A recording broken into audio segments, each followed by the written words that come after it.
त्यांना ब्लॉक तरी करा, नाहीतर डिलीट तरी. मरताना माणूस काहीच घेऊन जात नाही, फक्त आनंदच घेऊन जातो.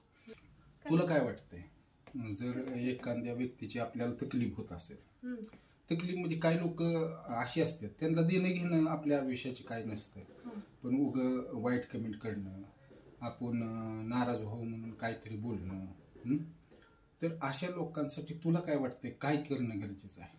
सिंपल आहे, त्यांना ब्लॉक तरी करा, नाहीतर डिलीट तरी करा.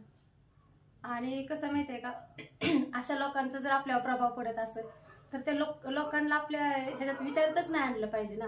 त्यांना ब्लॉक केलं पाहिजे, डिलीट केलं पाहिजे आणि बस्ट केलं पाहिजे त्या विचारांना. बस्ट हा शब्द लय भारी आहे. बस्ट केलं पाहिजे. ज्यावेळेस माझ्या लाईफ मध्ये काही वाईट गोष्टी घडल्या त्यावेळेस तिने मला एक सल्ला दिला की ज्या लोकांमुळे तुम्हाला त्रास होतो ना त्यांना बस्ट करा. मग बस्ट करणं ही पद्धत एक चांगली आहे. दुसरी काय आहे, आपल्या मोबाईल मध्ये एक सिस्टीम असते. मोबाईल मध्ये एक सिस्टीम काय असते की जी नको गोष्ट आहे आपल्याला, आपण त्याला काय करतो, ब्लॉक करतो. मग अशा लोकांचा विचार न करण्यापेक्षा त्यांना ब्लॉक केलेलं चांगलं. आणि जीवनात ज्या गोष्टी, जी लोक नको आहेत आपल्याला, ती मोबाईल मध्ये एक ऑप्शन असते डिलीट. तुमच्या फोन डायरीमध्ये जर एखाद्या व्यक्तीची गरजच नसेल आपल्याला, किंवा नंबर उगाच्या उगा आपण सेव्ह केला असेल, त्याची गरज नसली आपल्याला, तर आपण डिलीट करतो. तसं आयुष्यात काही माणसांना डिलीट करणं गरजेचं आहे.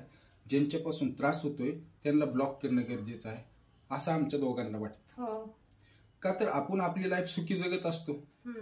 सुखी जगत असताना, आनंदी जगत असताना ह्यांना असं वाटतं की ह्यांना नाराज कशी होते आली, त्याच्यासाठी ती काही ना काहीतरी खोरापत काढतात. आता मला एक गोष्ट सिंपल कळली जीवनाची. ती गोष्ट म्हणजे अशी की मरताना माणूस काहीच घेऊन जात नाही, फक्त आनंदच घेऊन जातो. कारण की मृत्यूनंतर असा ईश्वरानं बॉडीला कुठे किस्साच केला नाही की एक गोष्ट तुम्ही साधी घेऊन जाऊ शकता. पण आनंद ही गोष्ट अशी आहे की तुम्ही रोज जगता, रोज आनंदी राहिलं, रोज हॅपी राहिलं, तर कमीत कमी मरताना एक 30 सेकंद आपला ब्रेन जागा असतो. त्या 30 सेकंदात रिमाइंड सगळी बॉडी होती. मग रिमाइंड होताना काय होतं माहित आहे का, लहानपणापासून ते मरेपर्यंत सगळं आपल्याला 30 सेकंदात आठवतं. त्या 30 सेकंदात चांगल्या गोष्टीच आपल्याला आठवाव्या आणि मरताना हसत हसत. अचानक एक फोन आलता, त्यामुळे थोडं डिस्टर्ब झालं. तर मृत्यूनंतर कुणीही काय घेऊन जाऊ शकत नाही. मग जे काय आपल्याला आयुष्य मिळालं का नाही, ते रोज आनंदानं जगणं गरजेचं आहे. मग आम्ही त्याचा जास्त प्रयत्न करतो की बाबा रोजचा दिवस कसा आनंदी जगता येईल. तुझं काय मत आहे या गोष्टी? बरोबर आहे, आम्ही नेहमी प्रयत्न करत असतो. डॉक्टर प्रयत्न करतात, मी प्रयत्न करतात, फॅमिलीला आमच्या सुखी ठेवायचं, मुलांना सुखी ठेवायचं, त्यांना खुश कशी होतील ती, ह्याचा आम्ही पुरेपूर प्रयत्न करत असतो दोघं जण.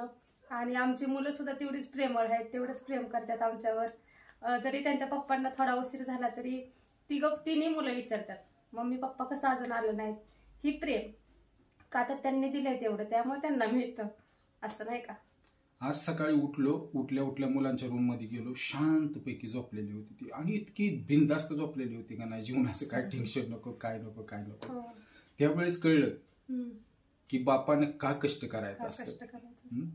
कारण की चांगला निवारा आणि सुख जर सगळ्या दिलं मुलांना, तर अशी बिनघोर झोपतात एकदम ती. आणि त्यांच्या चेहऱ्यावरचा आनंद बघून, त्यांच्या चेहऱ्यावरची ती शांत झोप बघून एक गोष्ट कळली की मला आता आयुष्यभर किती कष्ट करायचं. का तर त्यांची स्वप्न पूर्ण करायसाठी.